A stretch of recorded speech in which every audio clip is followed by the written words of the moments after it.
아이들을 이렇게 자랄 때 보니까 처음에는 이렇게 아이들이 젖을 먹습니다. 그 다음에는 이렇게 조금 더 자라니까 이제 이유식을 먹더라고요. 근데 나중에 이제 아이가 걸음도 걷고 이렇게 되면은 그 아이의 성장 과정에 필요한 영양분을 공급하기 위해서는 이제 고기나 또 쌀로 된 밥도 만들어서 좀 더 단단한 음식을 먹게 하는 것입니다. 왜 그렇습니까? 그거는 그 아이에게 필요한 여러 가지 영양분들을 더욱더 잘 공급함으로써 그 아이가 더욱더 건강하고 튼튼하게 자라게 돕게 하기 위해서 그렇게들 합니다. 그런데 우리의 신앙생활에서도 이와 같은 원리가 마찬가지로 적용이 되는 것 같습니다. 오늘 본서 이 히브리서는 초대교회 박해로 인해서 유대 그리스도인들을 이렇게 격려하기 위해서 쓰여졌습니다. 자, 그러면은 당시 유대 그리스도인들은 어떤 상황에 처해 있었냐면요, 유대교적인 요소들에 치우쳐 있어서 초보의 신앙에 머물러 있었습니다. 그러한 표현들이 이제 6장의 전반절에 보니까 이 12절에 13절에 14절에 나와 있을 뿐만 아니라 이제 2절에 6장 2절에도 보니까 그 초보적인 신앙이라는 것은 뭘 말하냐면은 2절에 나와 있는 것처럼 세례받는 것, 그 다음에 이제 안수로서 이제 기도를 받는 것, 그 다음에 이제 죽은 자에 대한 부활하는 것을 믿는 것, 그 다음에 우리가 영원한 심판이 있다, 이제 이런 것들에 머물러 있었을 때에 이제 오늘 말씀에서는 초보의 신앙에 머물러 있다. 그래서 이러한 초보의 신앙에 머무르게 되면은 이제 교리적인 그 신앙으로 치우치게 됩니다. 그리고 신앙의 성장을 도모하지 않게 된다는 것입니다. 그러나 그들은 이제 유대 그리스도인들이 초대교회에 다가오는 엄청난 박해를 견디기 위해서는 이제 내가 세례를 받고 뭐 안수를 받았고 또 부활이 있고 또 죽고 나면 영원한 심판이 있다는 이런 교리적인 믿음의 틀에서만 갇혀 있어서는 그 초대교회에 닥친 엄청난 그 박해들을 이 유대인 출신의 유대교적인 이 그리스도인들이 감당하기 어려운 상황에 놓여 있었던 것입니다. 그래서 당시에 이 히브리 수신자들, 이 히브리서의 수신자들을 보면은 대체적으로 구약의 제사를 통하여서 유대교적인, 그러니까 다시 말하면 율법적인 그 교리적인 신앙에 머물러 있어서 있게 되었는데, 이제 이 히브리서 저자가 이러한 상황의 유대 그리스도인들에게 권면하기를 어떻게 권면하느냐, 5장의 11절에 나와 있는데, 각 성도들이 예수를 본받으면서 6장 2절에도 나와 있는데 예수를 본받으면서 안전한 데로 나아가라. 그 초점을 누구에게 둬라? 5장 11절에 나와 있는 것처럼 멜기세덱이 되시는 영원한 대제사장 예수님을 바라보라 하는 것입니다. 왜 예수님을 바라봐야 하냐면은 예수님을 바라보게 되면은 완전한 데에 이를 수 있을 뿐만 아니라 이제 어떠한 이 세상의 죄인도 용서할 수 있는 그 예수님의 성품을 본받게 된다는 거예요. 그 핍박의 상황 속에서도. 그리고 또 단 한 번의 영원한 제사를 통해서 하나님과 인간을 화목되게 하셨을 뿐만 아니라 인간 상호 간에도 화목하고 화평한 관계를 이루면서 살아갈 수 있도록 그 길을 열어놓으셨다는 것입니다. 예수님께서. 그래서 이런 예수님을 우리가 바라보아야만이 그 예수님을 더욱더 우리가 닮아가고 그분의 성품을 닮아가고 그렇게 가면서 우리의 믿음들이 자라가도록 돼 있다 이 말입니다. 자라가야 한다 이런 말씀을 하고 있는 것이죠. 그렇게 하면서 이제 11절에서도 동일한 선상에 같은 류의 이야기들을 하고 있습니다. 11절에는 뭐라고 얘기하냐면요. 이 히브리서 저자가 간절히 원하는 것은 지금 뭐냐. 이 히브리서를 받는 수신자들이 너희 각 사람은 유대적인 그리스도인들을 말한다고 했죠. 이분들이 동일한 부지런함을 내어 이 끝까지 소망의 풍성함에 이르기를 원한다. 부지런함으로써 끝까지 이 예수님을 닮아가는 이 성숙해가는 그런 소망의 확신을 가지기를 권면하고 있습니다. 이제 이렇게 하면은 5장의 14절에 단단한 음식은 장성한 자의 것이니 그들은 지각을 사용함으로 연단을 받아 선악을 분별하는 자들이 된다. 이제 이렇게 젖만 먹어서는 신앙이 자랄 수가 없었는데 이제 단단한 음식을 먹음으로 인하여 초대교회 상황에서는 박해뿐만 아니라 이단이 많았어요. 그러니까 내가 세례를 받고 구원받은 신앙에서 멈춰서는 안 되고 이제 여러 이단 사상들이 많으니까 무엇이 옳고 무엇이 틀리다는 것을 영적으로 분별할 수 있어야 하잖아요. 그래서 선악을 분별하는 자들이 된다. 그러니까 우리의 신앙생활에도 우리들도 마찬가지죠. 어떤 일에 대해서 많은 일들이 사건 사고들이 벌어지죠. 세상에서도 우리 이웃들의 삶 속에서도. 근데 무엇이 옳고 그런가를 분별할 수 있는 영적인 분별력을 갖추려면은 우리의 신앙이 세례받고 구원받았다는 그 신앙에 머물러서는 이와 같은 성장해가는 그리스도인의 삶을 살아갈 수 없다. 이런 패턴의 이야기들이 지금 오늘 전개되고 있습니다. 또한 이제 결론부터 먼저 말씀을 드리고 말씀을 해가겠는데 이 마지막 절에도 뭐라고 얘기하느냐 이러한 성숙한 그리스도인들이 되어져 가기 위해서는 이 구원이 최종 우리의 목적이 아니거든요. 구원의 마지막 유산이 있는데 그 마지막 유산은 끝까지 우리가 우리의 믿음을 인내하는 것이죠. 인내하면서 우리의 믿음을 지키며 기다리는 방법을 배운 사람들을 본받도록 하게 하기 위함이다. 그러니까 우리의 믿음의 선조들의 신앙을 우리도 하여금 배우도록 하기 위해서는 우리가 신앙이 성장하고 자라가야 한다. 이와 같은 내용의 이야기입니다. 자, 이와 같은 내용들이 이렇게 지금 5장 11절부터 6장 4절까지 그리고 필요한 부분의 말씀들을 제가 섞어서 일단 전체적인 내용의 이야기들을 객관적으로 여러분에게 말씀을 드렸습니다.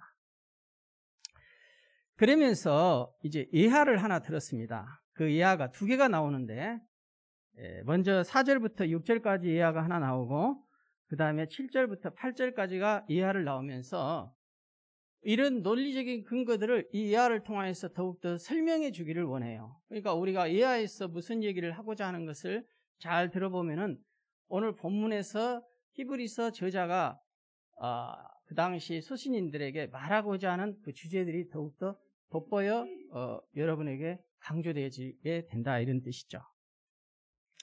먼저 4절부터 6절의 이 말씀은 상당히 좀 어려운 예하예요.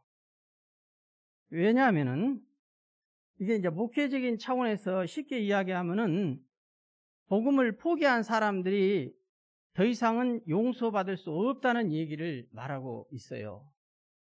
이게 상당히 어려운 이야기죠.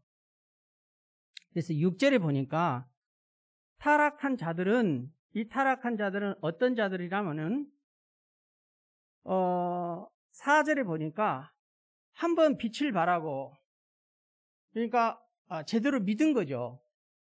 그 다음에 하늘의 은사를 맛보고, 하늘의 은사를 맛봤다는 것은 성경에서 말하는 성령의 은사를 통한 내게 개인적인 하나님께서 주시는 은사도 맛보았다는 것이죠. 안다는 것이죠. 그리고 성령에 참여한 바 되고, 성령의 체험까지 있는, 성령의 세례도 받고, 그러니까 완전히 이 정도면은 신앙이 믿는 사람이에요. 이거는 어린아이 신앙이 아닙니다.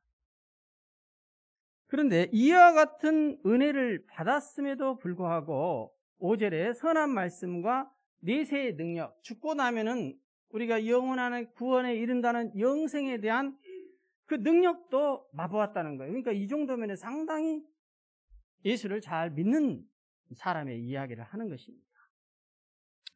그럼에도 불구하고 타락한 자들은 배도한 자를 말해요.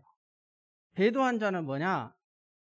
성경에서 도를 말할 때 그 도는 뭘 가리키냐면 길도자를 써서 예수 그리스도가 말씀하시는 복음의 도, 진리를 따라가는 그거를 말하는데, 배도라 했을 때 그 따라가는 길을 배신한 자들, 그걸 말해요. 성경에서 누가 있습니까? 유다와 같은 자들, 이런 사람들을 말합니다. 가인과 같은 사람들. 근데 이런 사람들이 다시 새롭게 하여 회개하게 할 수 없다. 회개할 기회를 하나님이 안 주신다는 거예요. 이제 이렇게까지 타락을 하게 되면은.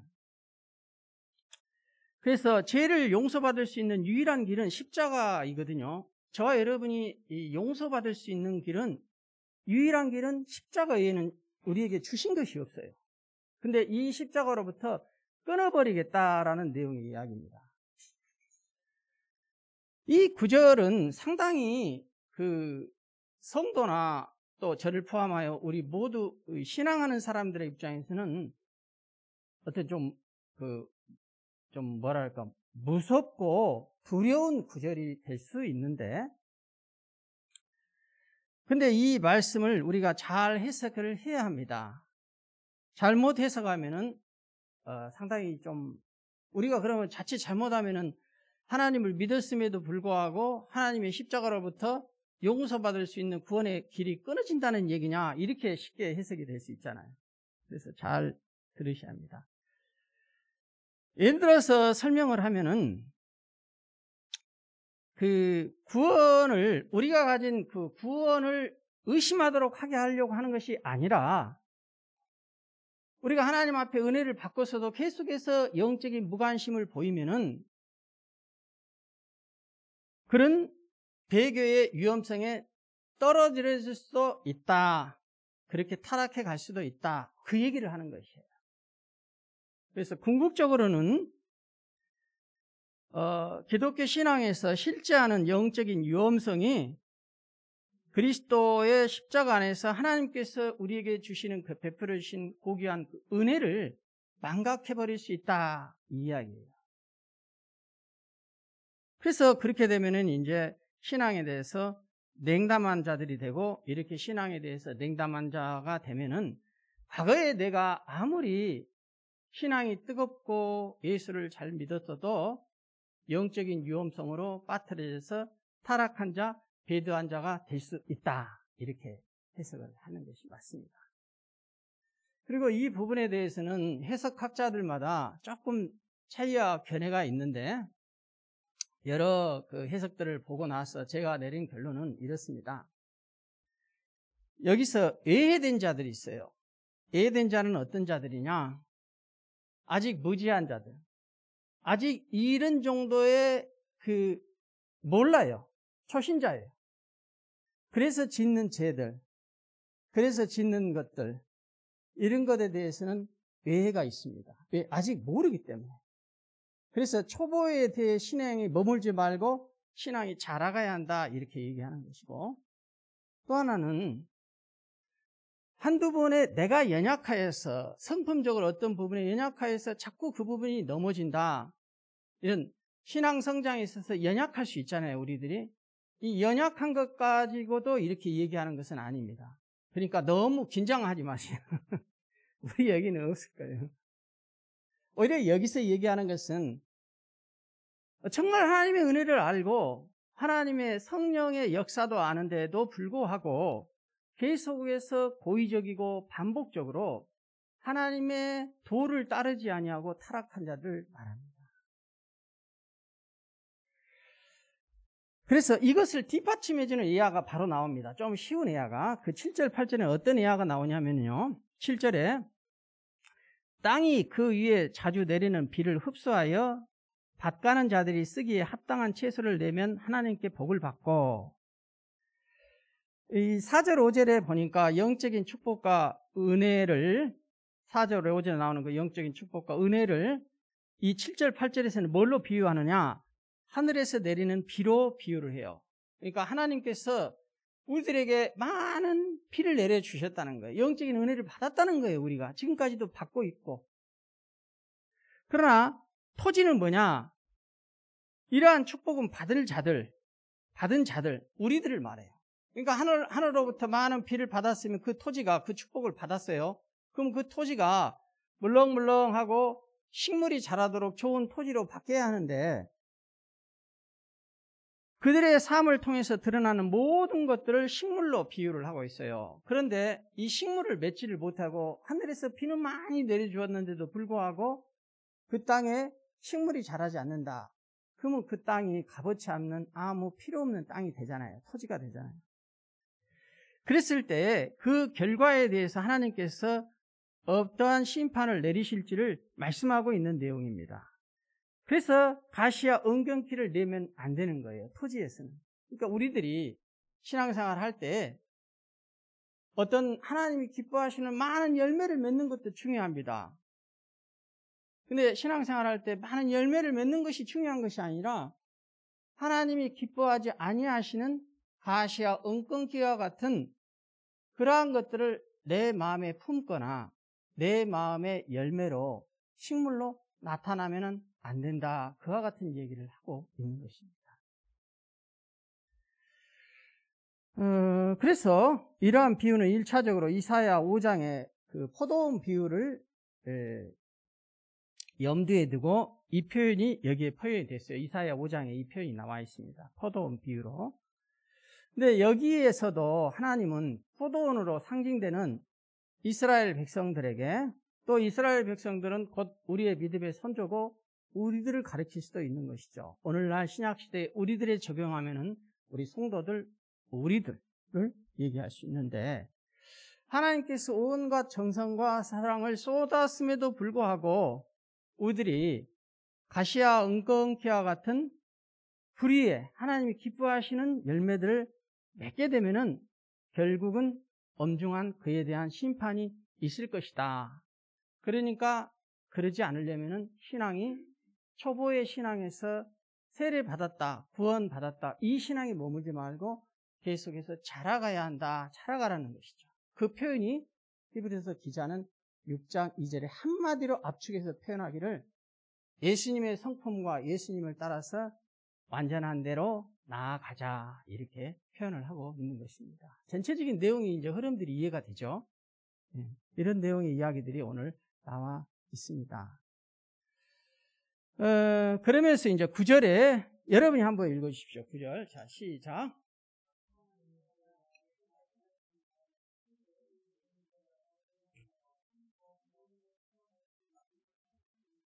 아멘. 사실은 이 1절부터 8절까지 이 얘기는 무서워요.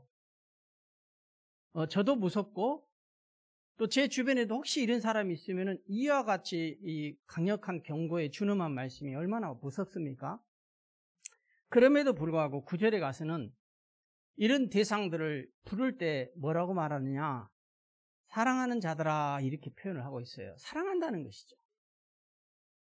미워서 그런 표현을 하고 준엄한 얘기를 하는 게 아니라는 거예요. 그래서 이거는 너무 따뜻하고 또 정감이 넘치는 표현인데, 이렇게 표현을 쓰는 것 자체가 이제까지 우리 과거에 대해서 얘기하고자 하는 것이 아니라 현재에서 미래를 바라보면서 혹 그런 처지나 그런 상황에 놓여 있을지라도 격려와 위로를 보냄으로써 괜찮다, 다시 한번 예수 그리스도 안에서 힘과 용기를 주기 위해서 격려하고 복돋아서 그러한 신앙의 성장을 이루어서 신앙생활을 잘 하도록 하기 위한 그 목적에 있다, 이 표현입니다. 이 사랑하는 자들아, 이 표현 하나 호칭 안에가. 그래서 9절에 보니까 우리가 이같이 말하나, 이 전에 계속 말했던, 그렇게 말했던 것처럼 말을 하나 너희에게는 이보다 더 좋은 것이 있다 이거죠. 이보다 더 좋은 것이 있어요. 그 이보다 더 좋은 것이 뭐냐? 이것은 무엇을 말하냐면, 이제 제가 본문에서 얘기했던 것처럼 초보, 그 다음에 젖, 그 다음에 세례, 안수, 죽은 자의 부활, 영원한 심판에 머물러 있는 것, 이런 것들이 지금 이것에 말하는 거예요. 이것은 구원의 단계에 필요한 정도의 초보의 신앙을 얘기하는 것이죠. 근데 이것보다 더 좋은 것이 우리들에게는 있다는 것입니다. 그게 뭐냐? 더 좋은 것, 곧 그것은 구원에 속한 것이 있음을 확신하노라. 더 좋은 것은 뭐냐? 구원 이후에 10절, 11절에 나오는 이와 같은 하나님이 원하시는 열매, 식물이 되면은, 우리의 삶 속에 삶의 열매를 맺으면은 하나님께서 구원 이후에 우리에게 준 13절에 소망의 풍성함, 이것이 곧 뭐냐? 구원 이후에 하나님께서 우리에게 주시고자 하는 상급에 대한 소망을 풍성하도록 갖게 하고 싶다는 것이죠, 우리들에게. 그래서 10절에 보니까 하나님은 불의하지 아니하사 너희 행위와 그의 이름을 위하여 나타낸 사랑으로 이미 성도를 섬긴 것과, 그러니까 여러분들이 구원받았다는 그 초보적인 신앙에 머물러 있는 것이 아니라 우리의 행위를 통하여서 또 예수 그리스도의 이름을 위하여서 우리가 그 이름 때문에, 예수를 믿기 때문에 나타낸 사랑, 그것이 그 사랑으로 말미암아 성도 사랑 안에 섬겼던 것들이 있을 것입니다. 여러분들 삶 가운데서. 그 다음에 이제도 섬기고 있는 것을 잃어버리지 아니하시느니라. 이와 같은 행실을 권면하고 있는 것이죠. 근데 이와 같은 행실을 우리가 자연스럽게 해가려면은 도의 초보의 신앙에 머물러서는 안 되고 단단한 음식을 먹어야 하는 것이죠. 그래서 아름다운 선행들을 계속해서 하라는 것이죠. 그래서 구원 이후에 상급이 멀지 않았다고 말씀하는데, 이와 같은 아주 핵심적인 히브리서의 주제가 10장 32, 34절에 다시 한번 언급되는데, 거기 몇 장 딥을 피면 되니까 펼 수 있는 분은 펴주십시오. 성경 364페이지 10장 32절에 보니까 어떻게 표현이 되어 있느냐, 여기는 연구한 소유, 34절에 연구한 소유가 있는데, 이 연구한 소유가 뭐냐? 더 나은 연구한 소유. 우리들이 이 땅에서 소유하는 것보다도 훨씬 더 영원한 소유를 우리에게 얻도록 하기 위해서 신앙 잘하가라. 그 영원한 소유가 뭐냐? 그것은 구원 이후에 열매 맺는 상급의 신앙을 말하고 있다는 것입니다. 그러면서 결론적으로 11절에 동일한 부지런을 나타내어 끝까지 소망의 풍성함에 이르러, 이렇게 간절히 원한다는 거예요, 히브리서 기자가. 이 동일한 부지런함을 뭘 말하냐면은, 우리 모두가 똑같은 부지런함을 내서 이와 같은 뜻이 아니라, 시간선상에서 나의 과거와 현재가 있는데 우리들의 과거를 돌아보자는 것이죠. 우리들의 과거 속에서 우리가 예수를 믿음으로 말미암아 분명하니 그 예수를 믿었을 때 처음 기쁨과 주님에 대한 사랑과 믿음에 대한 확신이 있었을 것이라는 것입니다. 이와 같은 그때 가졌던 주님에 대한 그 사랑, 소망에 대한 풍성함들을 지금도 부지런히 유지하여서 이것이 미래의 끝까지 미래에도 소망의 풍성함이 되도록 하자, 이와 같은 내용이에요. 그래서 내가 과거에 얼마나 하나님을 사랑했고 얼마나 하나님 앞에 헌신했고 봉사했고 주님과의 친밀하게 지냈고 하나님께 기도했을 때 기도에 응답받았고 그 과거 이야기하는 게 아니라는 거예요. 그래서 제가 보니까 신앙생활 할 때는 항상 내 자신을 부족함을 느끼고 욕심이 있어야 하는 것 같아요. 내가 부족하구나, 뭐가 부족했나 자신을 살피고. 그러니까 신앙생활에 있어서 정말 중요한 것 중에 하나는 나는 기도라고 생각을 합니다. 왜 기도라고 생각하냐면은 기도가 되어질 때는 우리 자신이 우리 자신을 살필 수가 있어요. 살피면은 예수 그리스도를 바라보고 예수 그리스도를 바라보면은 남의 정죄와 판단보다는 내 자신을 먼저 돌아보게 돼 있더라고요. 회개하게 되고. 이런 신앙으로 자라가라는 거예요. 유대적인 율법 중심 교리적인 신앙에 매여 있으면은 남을 용서를 못해요. 절대로 용서를 못합니다.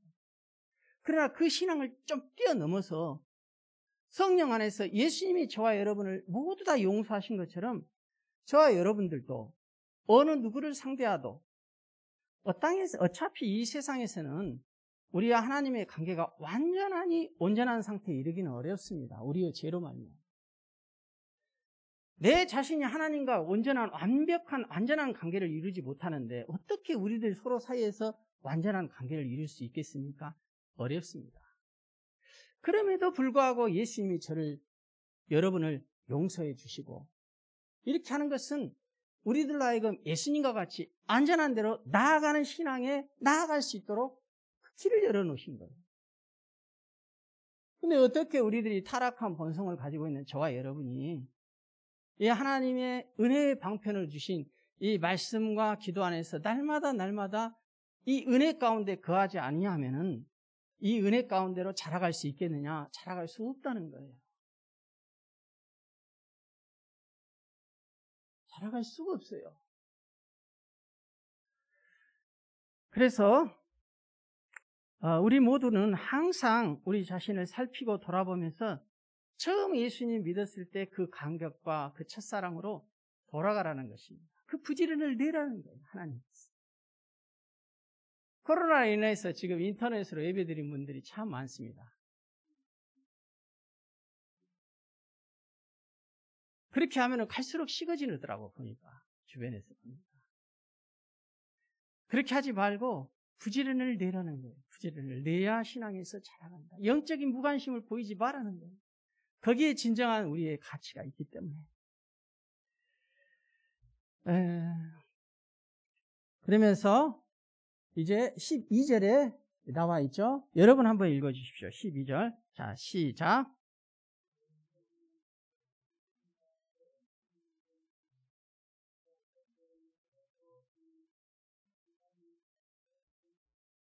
아멘.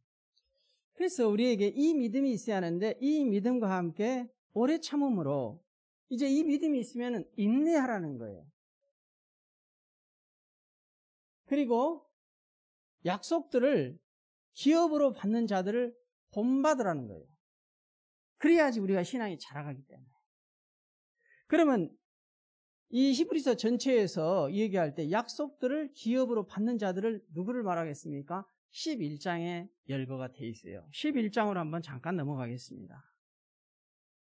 11장에 보면은 아브라함부터 쭉 나와 있습니다. 다 나와 있죠? 8절에 아브라함. 또 이제 이삭, 요셉도 나왔고 모세도 나왔고 쭉 다 나와 있어요. 11장의 사람들이. 근데 이 사람들도 보니까 우리가 너무너무 잘 알다시피 아브라함도 그 연약함 때문에 자기 아내를 누이라고 속이기도 하고 하나님의 약속을 기다리지 못해서 중도에 이스마엘을 낳기도 하고 그랬잖아요. 이삭도 역시 아버지 따라 거짓말도 하고 야곱도 형 에서를 속이고 축복을 도둑질하는 일도 있었고 우리가 잘 아는 삼손 다윗도 여성 때문에 돌이킬 수 없는 또 죄를 범하기도 했습니다.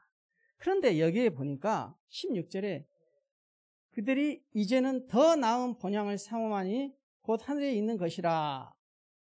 그리고 그들을 표현할 때 그들을 위하여 한 성을 예비하셨다. 하나님께서 이들을 위해서 한 성을 예비할 정도로 약속을 기업으로 받았다는 얘기 아닙니까?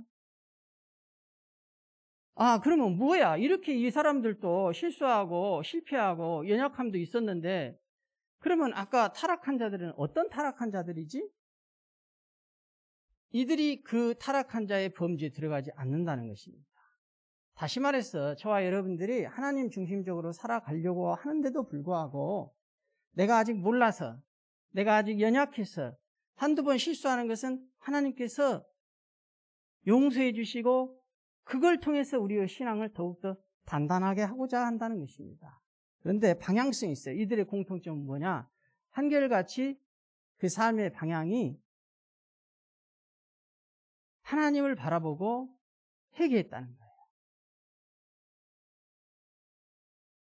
그래서 내 마음이 주께를 정하고 하나님을 바라보고 회개했다는 것입니다. 그래서 이 히브리서에서 우리에게 말하고자 하는 것이 바로 이 교훈입니다. 그래서 우리가 한번 뭐 실수하면 하나님께서 내쳐버리고 정죄하고 판단한다? 즉 그 얘기하는 게 아니에요. 그죠? 그 얘기하는 게 아닙니다. 그 얘기하면은 저와 여러분이 나만 알 사람이 없어요. 그러나 우리가 한 번 예수를 믿었으면은 하나님 앞에 계속 나아가면서 우리의 신앙이 자라가라는 거예요. 성장해 가자는 거죠. 그 얘기하는 것이죠. 그래서 로마서 8장 1절에 보면은 이제 그리스도 예수 안에서 결코 정죄함이 없다고 합니다. 실패해도 저와 여러분 하나님께서 구원해 주신다는 얘기입니다. 그리고 그것에 대해서 하나님께서 정죄하지 않으시겠다는 것입니다. 왜냐고요? 구원은 어차피 처음부터 저와 여러분의 인간의 의지로 구원 얻은 게 아니에요.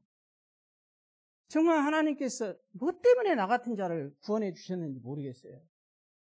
이거는 전적으로 하나님께서 저와 여러분을 불쌍히 여겨주셔서 구원해 주신 구원은 전적인 하나님의 은혜요 역사입니다. 그렇기 때문에 어차피 저희들은 연약했고 신앙생활 하다가도 실패할 수 있다는 것이 하나님의 마음이라는 것입니다. 그래서 최악의 상황에서도 하나님은 저와 여러분을 반전을 일으켜서 구원해 주실 수 있다는 것입니다. 그래서 여기서 우리는 그 구원의 두 가지 측면이 있는데 이렇기 때문에 한번 저와 여러분이 하나님 자녀의 신분을 얻었잖아요. 이제 이런 하나님의 마음 때문에 우리가 하나님 자녀의 신분을 다 얻었어요. 그렇다면 이 신분을 얻은 것 자체가 저와 여러분의 의지와 행함으로 얻은 것이 아니라면 하나님의 전적인 은혜와 하나님의 역사로 구원을 얻었다면 그 은혜에 걸맞는 감사하는 하나님의 신분에 걸맞는 그 수준에 걸맞는 삶을 살아가자. 그 삶을 살아가기 위해서는 우리의 신앙이 자라가야지 그와 같은 삶을 살아가지. 우리의 신앙이 자라가지 않고 훈련받지 않고 순종하지 않으면은 말씀에 예수님께 자라갈 수가 없다는 거예요. 자라갈 수가 없다. 로마서 8장 39절에도 높음이나 깊음이나 다른 어떤 피조물이라도 우리를 우리 주 그리스도 예수 안에 있는 하나님의 사랑에서 끊을 수 없다. 이것은 제 말이 아니라 하나님께서 저와 여러분에게 바울을 통하여서 강력하게 주시는 말씀입니다. 하여튼 하나님의 사랑은 무지하죠. 이 정도로 하나님께서 저와 여러분을 사랑해서 하나님의 사랑에서 저와 여러분이 실패하고 넘어지고 할지라도 도저히 내가 너희들을 내 사랑에서 끊을 수 없다는 것입니다. 하나님의 사랑이. 그래서 성경은 말하고 있기를 에베소서 5장 18절에 성령의 충만함을 받으라. 그리고 결론적으로 오늘 말씀의 주제, 결론을 맺을 때에 갈라디아서 13장에 나와 있는 것처럼 제가 천천히 한번 읽겠습니다. 갈라디아서 5장 13절. 형제들아, 너희가 자유를 위하여 부르심을 입었으나 그러나 그 자유로 육체의 기회를 삼지 말고 오직 사랑으로 서로 종로를 하라. 자, 저와 여러분이 구원 얻었다면 자유를 얻었어요. 이 자유로 하나님께서 저와 여러분에게 강요합니까? 책임과 의무를 강요합니까? 아니에요. 너희들이 정말 하나님의 자녀의 신분을 얻었다면 그 하나님께서 우리를 구원해 주신 그 자유로 육신적으로 육체의 기회를 삼지 말라는 거예요. 마음의 가시와 엉겅퀴를 내지 말고 서로 사랑으로 종로를 할 정도로 식물이, 열매가, 삶이 되라. 이 얘기하는 것이죠. 좋지 않아요, 여러분? 여러분 그렇게 살아가고 싶지 않아요? 그래서 집 나간 아들이 배워야 할 것이 있습니다. 하나님은 갈라디아서를 보니까 이러한 하나님의 마음이 나타나 있습니다. 그래서 오늘도 저와 여러분에게 차근차근 내가 그런 계획과 마음을 너희들을 향하여 갖고 있으니 이 구원을 같이 이루어가자. 내가 너희들의 신랑이 돼줄 테니까 나는 너희들을 이미 신부로 택했고 사랑하고 있다.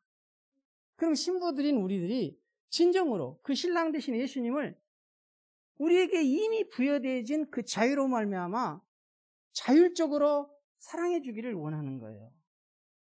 신랑이 신부하고 결혼했다고 강제적으로 그 사랑을 요구할 수 없잖아요.